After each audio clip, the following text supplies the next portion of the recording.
Hi, my lovelies. How are you? So my name is Mo. My name is Beryl. We are both psychologists. We'll tell them, Beryl, why are we here? So we are here today because we wanted to give you guys a psychological perspective or analysis on the most viral podcast in Kenya right now. Drum rolls. So This Is Love has an episode on a relationship by Sophia and a guy named Bumpy. Of course, not their real names. And we're just here to kind of give you guys a psychological analysis of what has been discussed in there because it is a lot. Yeah.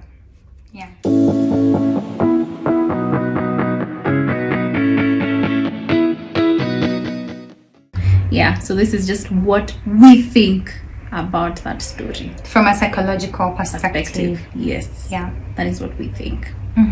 So I think maybe for those who have not heard about the podcast, have not heard about the story, basically it's just a pure story of a toxic relationship where there was a lot of abuse, manipulation, narcissistic tendencies, zote two combined in one relationship.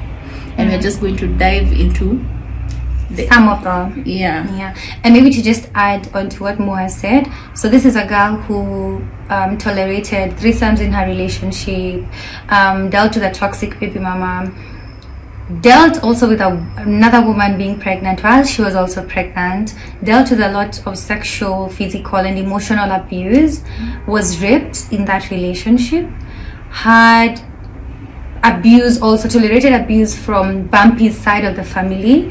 Like basically this girl was just, in my opinion, someone who kind of like had so much what is it called, like self-doubt being thrown at her.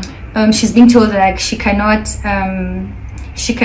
understand what it means to be a submissive woman because her mom, she's been raised by a single mom. So already everyone in Sophia's life, if not maybe just Bumpy, kind of was not supporting or giving her the right form of support for her to just have that, belief in herself, like that self-efficacy and realizing that, okay, this person has said 1, 2, 3, 4 and I will not tolerate 1, 2, 3, 4. So Okay, so we got deep into it.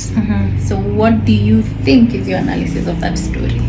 So the analysis of the story, first things first, my heart really goes to Sophia.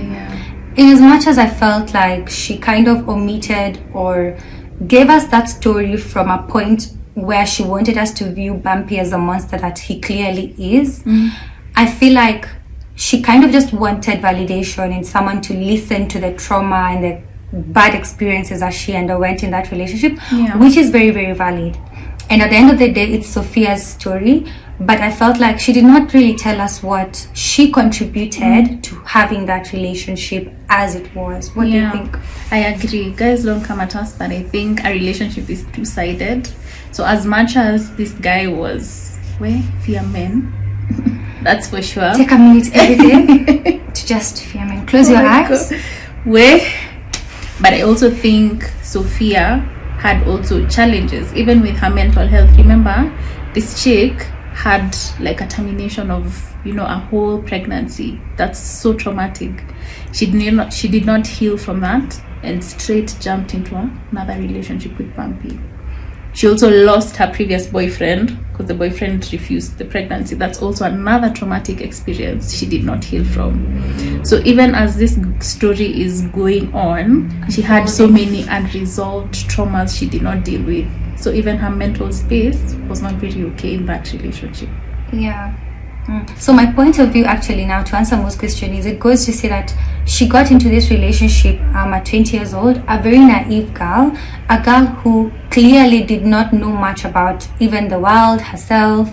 We are told like your frontal lobe develops at 25 and we laugh and joke about it, but like trust you me, when you're in your early 20s, 21, 22, you don't know much. Actually, you learn from what people tell you or what you gather from like you kind of like now are learning, the world is not the safest place. You're kind of changing your beliefs about the world. It's like you're kind of now out into the real world, really. So I feel like she got into this relationship not knowing a lot of things, and that's where all trouble began. And as Mo said, she got into this relationship already with a lot of traumas. So it was so easy for someone to come and tell her, you're not this, you're this, and she could actually believe it. So I feel like that was where the whole, or that's the foundation of all the troubles that Sophia has had to deal with. And plus, I also think the mom, like Sophia's mom, also had a role to play in this situation.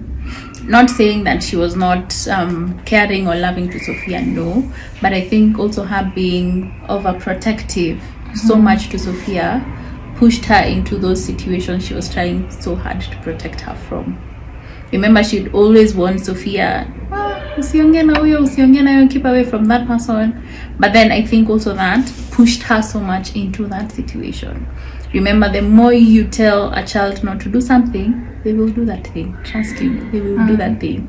No one, what is this that mom is telling me not to go to? Why is it so bad? Yeah, especially at that age, you're kind of trying to discover your own things. So I also think even her being so much protective also pushed her into that situation. Yeah, it's like how you kind of see a lot of kids who are like just, and this is just not a generalization, this is just something I have seen or encountered a lot. People who are like pastors' kids. Pastors' kids are the ones that end up actually being in very, weird situations because they are very protected, guarded, they are warned about, a lot of evils and things that they should not do. And I think it just gets to a point they're like, okay, so if I do it, what will happen? Yeah. Again, not a generalization, it's just something I have observed a lot. Yeah. And I also think even in that, maybe we take a moment to really analyze what these two people's attachment styles were in that relationship. Like, how did they attach to each other?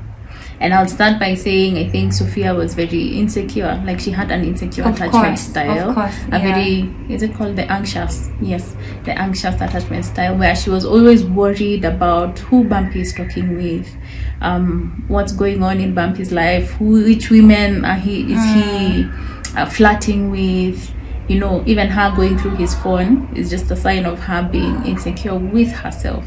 And maybe because she was abandoned. You remember her first baby daddy refused anything to do with the pregnancy. That's abandonment issues. We are not told about the dad.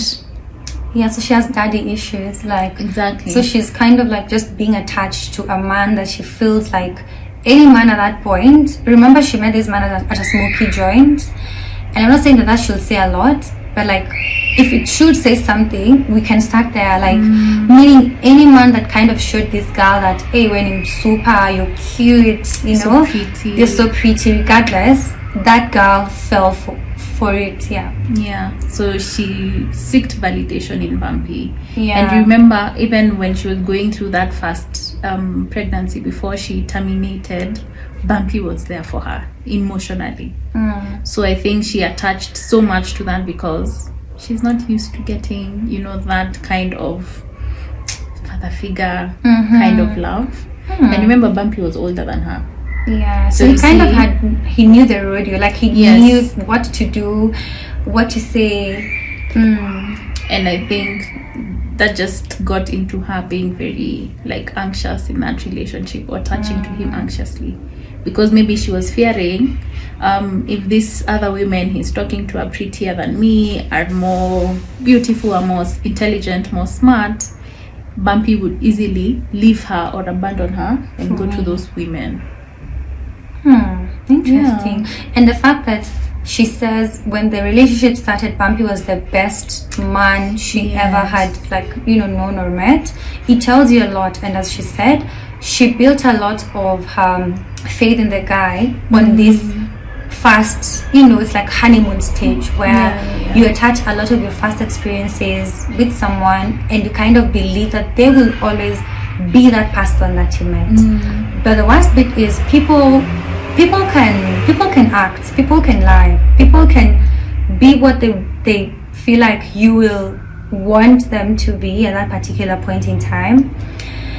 And sad to say, some people, when they get into relationships, are there for like the wrong reasons. Some people are like just predators hiding in relationships, and it's very unfortunate that Sophia, or her encounter, maybe might have been a second encounter with a guy, was actually this one that I feel like will mark or have a very huge impact on who she is as a person even right now, and even in future encounters that she will ever be in. This relationship will never ever, you know, kind of like be forgotten, or she has a lot of healing to do. And I also think, even guys, don't come from me, but I think behavior comes from something. So even like Bumpy's behavior in that relationship came from something. I'm not saying that I'm justifying his behavior, but that was messed up. It was messed up. But if you were to think about it, why is he that way? Could be he had his own issues he's dealing with. He didn't know how to manage his anger or his emotions, and maybe also experienced childhood traumas of his own. Actually, which brings us to this question that analyze Bumpy. Let's now analyze Bumpy and Sophia as individuals and the roles they both played in this relationship. Okay, so I think let's start with Bumpy. Clearly, let's start with that, guys, so we can be over and done with, because it's a lot. What are those? What are those? But anyway, remember, we are taught not to be judgmental. But you're human. We listen, but we don't judge. We listen, but we don't judge. So we listened to the podcast, and clearly we did not judge. Anyway, but I think, you remember, let's begin with the elephant in the room when it comes to Bumpy. Bumpy has a lot of issues he needs to sort out. And maybe could be is stemming from his family bringing up. Like his whole family was messed up. That's for sure. You can clearly tell his toxic traits come from somewhere. Like, could be that's what he saw growing up. Maybe the dad was also abusive to the mom, was physically, emotionally, verbally, all the way. So he knew it's that's okay how a relationship should be. To treat a woman yes, that way. Because how he saw in their family. We're not saying we're sure of what was going on, but I think that was what was going on. It's just our opinion, our point of view, our POV. So yeah, because I remember there's a point Sophia was narrating that the mom told her, even me, I had to, deal with some issues in my marriage, and it didn't mean that I had to leave the marriage. So you could clearly tell she also went through some issues with her husband, and maybe that's where Bumpy got that from. But also could be also Bumpy has mental health issues. Actually, from what we have discussed, and we kind of came to a little bit of like a narrowing down of what he must or might be experiencing. The very first one, we actually first we started with mood disorders. We kind of feel like he was very erratic, and to a point where someone is beating you to the point where they're like strangling you to a point where unaenda kukufa, and they're not even feeling anything. Empathy. Like he lacked empathy. And we also kind of felt like he had some. So a mood disorder can range from anything, can be depression, can be a major depressive episode, can be bipolar, which we actually kind of narrow down to, but can also be schizoaffective, where he is actually having a lot of some maniac, like some, he's not in touch with reality. Like he is not in touch with, if I beat this person to this point, what can happen to me? Like you're continuously raping someone, you're continuously abusing someone, kind of like has some schizophrenia, which is someone not being in touch with their reality, and kind of, so they're doing things that are very not things that are not normal. So when you mix the two, schizophrenia and bipolar, you kind of get something called schizoaffective. But this is just our POV. We do not know Bumpy, we've not met him, we're just kind of trying to analyze from the behavioral points that Sophia has mentioned, and maybe also to bring something else, the hypersexuality, the like sexual obsessions, like, okay, threesomes are cool, maybe, I don't know, but like I don't know, like, how do you introduce threesomes in your relationship with someone and still be cheating while in the threesome? It's a sexual obsession, sexual hypersexuality. Yeah. Clearly there's a sexual disorder there, but that hypersexuality is also in this personality disorder called borderline. Yeah. And maybe Maureen can talk a little bit about it, but but I also think even like Bumpy not even having like borderline personality issues. Borderline is where this person has hypersexuality, you know. I'm all for like the polyamorous people. I have no objection to that. You explore your sexuality. But I think even when it comes to polyamory, there needs to be transparency. And like boundaries. You need to agree with your partner. Is this something you're okay with? Yes. Introduce your other partners to your primary partner. But then you see that was different for Bumpy. You know, he never, as much as they had threesomes together, he would also be sleeping around with other people outside of that. So I think that clearly is not polyamory, but it's just hypersexuality. It's just a sexual problem. Yeah. And the raping, like, I feel like when it gets to that point where someone is raping you and you're in a relationship with them, there is a problem.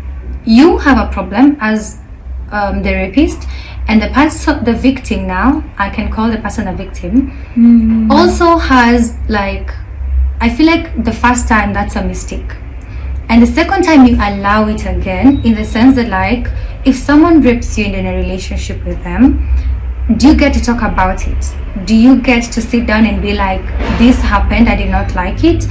Do you get to, like, kind of say, I feel like you need help, you need to talk to someone? Like, I am not blaming anyone or victim blaming. I just feel like being raped in relationships has been made to look very normal by women, but it's not normal. It's not okay. If you kind of feel like you're not in the mood for anything and a partner still forces you, there is a problem. You are not the problem, but I feel like at the end of the day, make sure that you are in a position where you can, I think, get help. Because again, when you're in an abusive relationship where you're being raped, or you're in a sexual abuse form of relationship, the manipulation is too much, the love bombing, they will buy you flowers, they'll make you your best meal. Oh, I'm sorry, I was just, you know, something just happened, I couldn't not do it. And again, you will still find yourself in the same situation. So here, the abuser is the problem. Yeah. And what we want to tell the victims or people who are experiencing sexual abuse in relationships is, it's okay to seek for help. It's okay to kind of talk to someone who you trust. Can be your best friend, can be a sibling. I know it's hard to say, you know, I was raped by my boyfriend, or even vice versa, but that's just the beginning of you being helped or assisted. I know there's a lot of stigma in, like, mental health stuff, but, like, sexual abuse is not fine, it's not normal. Actually, any form of abuse is not nice. True. So what we're telling our listeners, and I think we will tell you guys what to do or how can you help yourself if you're experiencing such a situation, is there's actually room for help and you can be assisted. Yes. And I like that you've said that, because I think even in that relationship, Sophia had no boundaries in terms of, like, her own personal boundaries. She was not able to set boundaries with Bumpy and maintain those boundaries. You know, boundaries is the ability to, you know, be assertive, you know, this is what I want and how I want it. And if you can't do it, I'm out of the door, like, you know. Yeah. And she did things that were not okay with her just because maybe she didn't want to lose Bumpy. That goes back to maybe her having self-esteem issues, lack of self-love, and all those things. Yeah. But also in any relationship, please set and maintain your personal boundaries. If something is not okay with you, it's fine. Say no. You don't have to do something that you don't want to do. Yeah, that takes us to Sophia's. Now we're done with Bumpy. Okay, Bumpy has a lot going on. Probably we can't even. Yes. Oh yes. Maybe she can talk about it, and then we can move quickly to Sophia. Yes, but let me first start by saying you guys use the word narcissist so wrongly, by the way. not everyone is a narcissist. There are narcissists out there, by the way, but not every man is a narcissist. You know, you'll just find someone doing something wrong in your relationship, and then you'll just say, my boyfriend is a narcissist. But no. So let's start by actually explaining who a narcissist is. So narcissist, for starters, is someone who disregards your opinions, your emotions, your values, your thoughts. You know, that's your own problem. It's not a me problem. Someone who would also want to get recognized every time he or she walks into a room, walks into a building.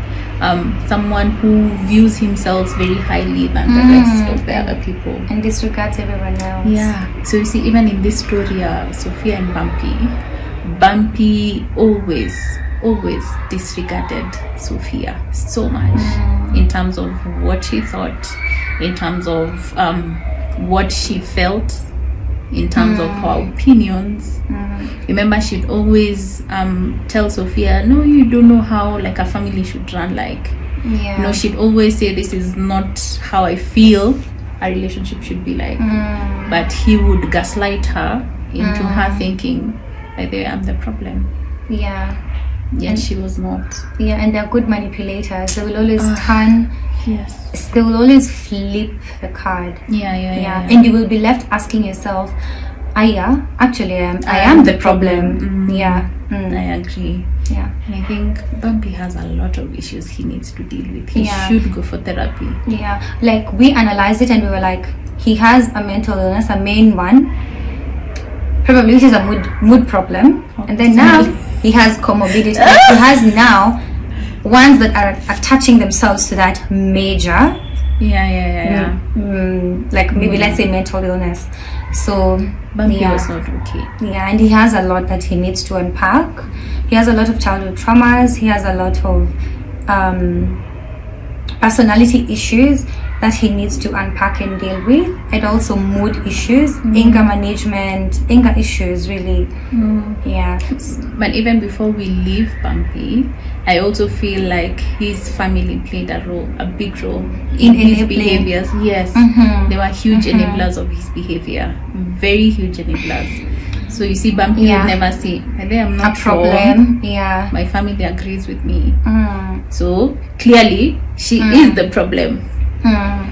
So the family of Bumpy played a huge role, and that's how you see how much families can mess up your mental health.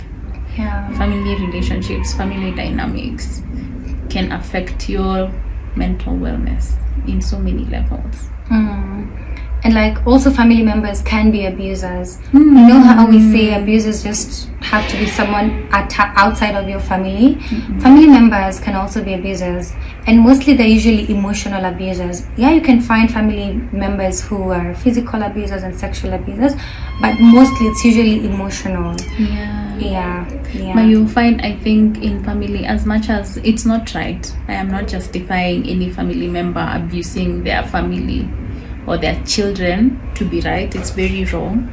But I think there is so much childhood trauma just going in cycles. Because this parent will always be projecting what they're feeling to their kids. I'll come have a bad day at work. What do? I come and shout at my kids. I come and shout at my house help. I come and shout at my wife or husband. That is projection. Or I went through a lot of childhood issues with my family. That is how I know a family should run. So I'll do the same with my family, and the cycle just continues and continues and continues. Like, you know, it's okay to beat a woman. You know, it's okay to insult her, to belittle her. You know, a woman should not have any opinion. Like in the podcast, Sophia was saying, the guy kept on always telling her that she doesn't know anything about like how a family should be, and she actually doesn't even know anything about our relationship. So I actually agree. There's a lot of trauma just going down the family cycle in cycles. And I think even so many people who are abused also put out so much trauma out there, and end up being abusers. True. You'll find like your boss has been abused at home, be it physically, emotionally, psychologically, and then they'll end up being toxic bosses in the work environment. Just because they're going through trauma, they inflict more trauma outside. It's hurt people. Yes, And yes. like statistics have shown that people who were molested when they were growing up or abused when they were growing up end up also abusing people when they get older. It's like a power. It's like they were abused when they were not having any power. They were very powerless. They were very abused. Sexual abuse kind of just has a major effect on your mental wellness, and most of them end up becoming, if it's not intervened or there's no intervention, there's a lot of like mental illness, and there's also like they become psychopaths, sociopaths, like people who now have no empathy at all, because when they were abused growing up, it was a very critical stage of their developmental stage, and they associate almost everything to that abuse that they experienced. So they end up becoming also monsters. And in this case, I'm not saying Bumpy was abused, but something must have happened to this guy in his childhood. Something's just not sitting right. True. So now we can go maybe to Sophia. First and foremost, I think Sophia had a lot of issues she needed to deal with even before getting into this relationship with Bumpy. Like, I feel she was not prepared, or she had not healed. Like, she had a lot of emotions going. You remember terminating a present is not easy. Unresolved issues. Like, she needed to heal from that experience, needed to heal from losing her boyfriend or that relationship she was in before. That's also a loss. And she went so fast into a relationship with Bumpy before dealing with those issues. And maybe that's why she ended up having self-esteem issues, lack of self-love, and all those things. And also the fact that we mentioned that this is someone who's coming from a family where she has no dad, was raised by a single mom. And shout out to all single moms out there. You guys are, wild heroes. But at the end of the day, kids struggle with that like father figure, having like, even though it's just like someone like an uncle or a male friend who you like, just having that male figure kind of plays a good or a very significant role in a child's development or developmental stages. So remember, she's now seeking validation in men because she had no male or father figure to give her that validation or give her that security. So she was always looking for that from men. So any man that would have come her way, regardless of whether it was from that smoky joint, I feel like she would still have fallen into the hands of someone who did not even really want to be in a relationship with her. I agree. And even now, after even having all those issues, she now gets into an abusive relationship with Bumpy. So remember, this person has no self-love, no high self-esteem, does not believe in themselves. Exactly. So whatever Bumpy does, she'll always be, if I leave, will I ever get someone who will love me the right way? Because she doesn't know that form of love from a man. And also she had family issues in the sense that like she could tell her mom stuff after it has happened. And I don't know much about her mom, but I felt like also her mom was supporting her from what she knew best. Was it the best advice, or was it the best that I feel like a mom should help her daughter who's struggling with all those things? Maybe the mom could have done better, but again, people help from their point of experience or from their point of knowledge. So Sophia's mom might have also had no one helping her when she was struggling, growing up, raising Sophia and all that. And her form of experience or even advice was very limited. Was she a supportive mom? Yes, I believe her listening to Sophia was supportive. But did she really help in that situation? That's a point of, contrast.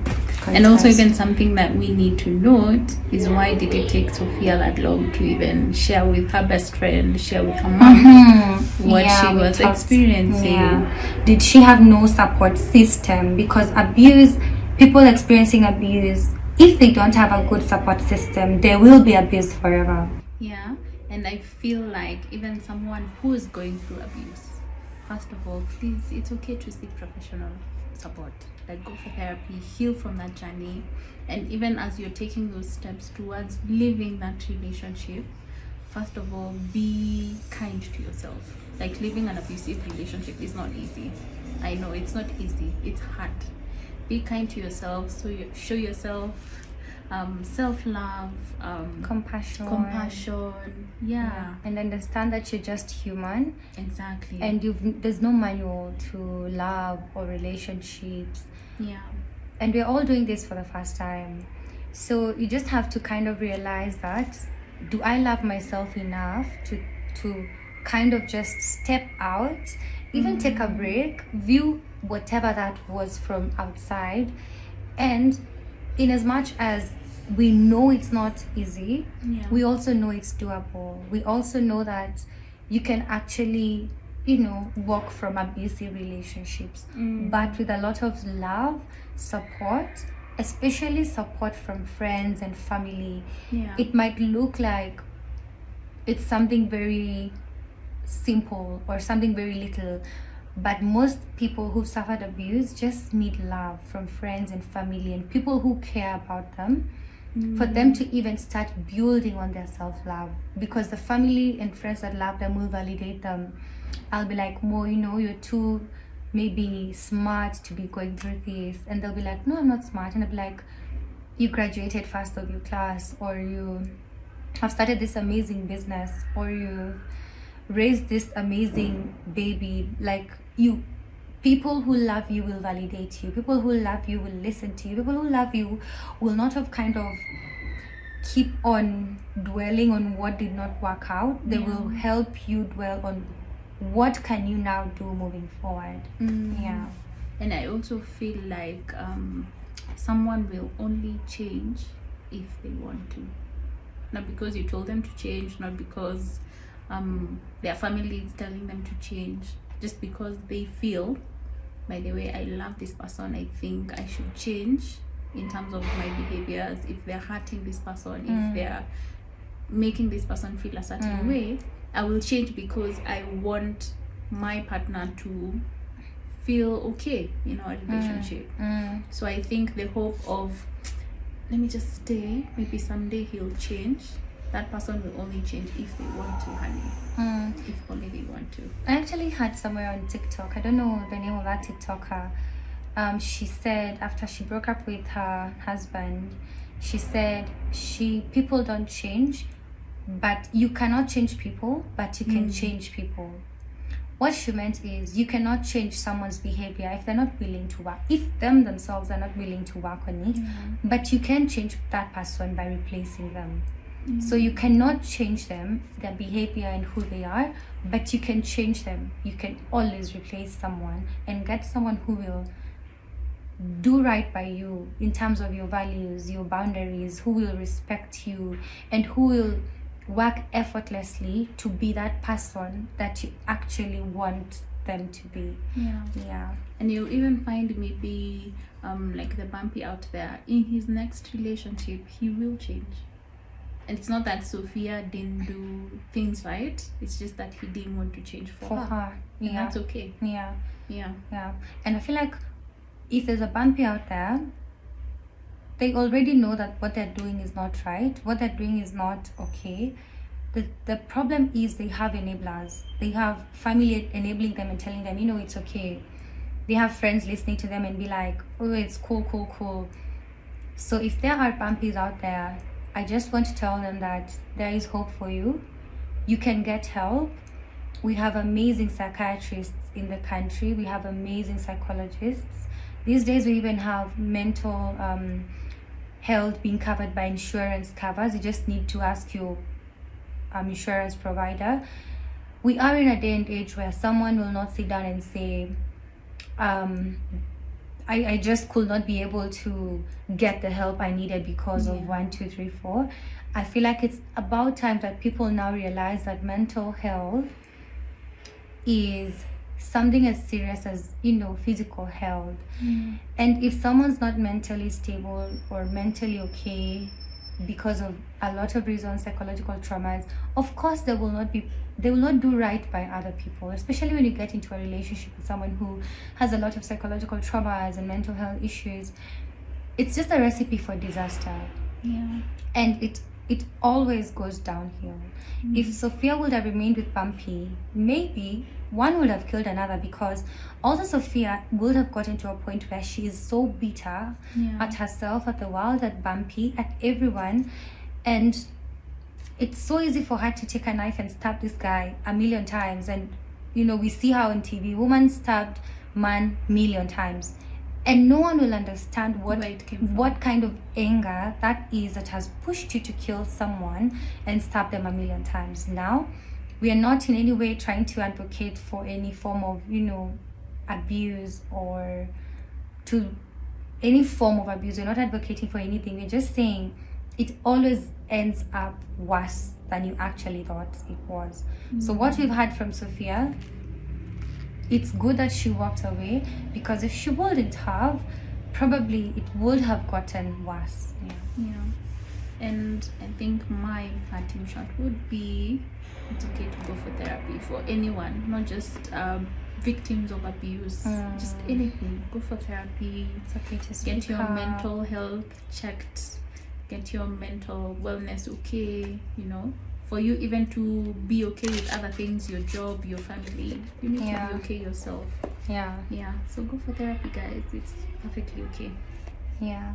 Actually, my parting shot as well is, there is no harm in speaking up. And if you fear speaking up to friends, you can always speak up to a professional who will not judge you, who will not take sides, but they will make sure that they have your best interest at heart.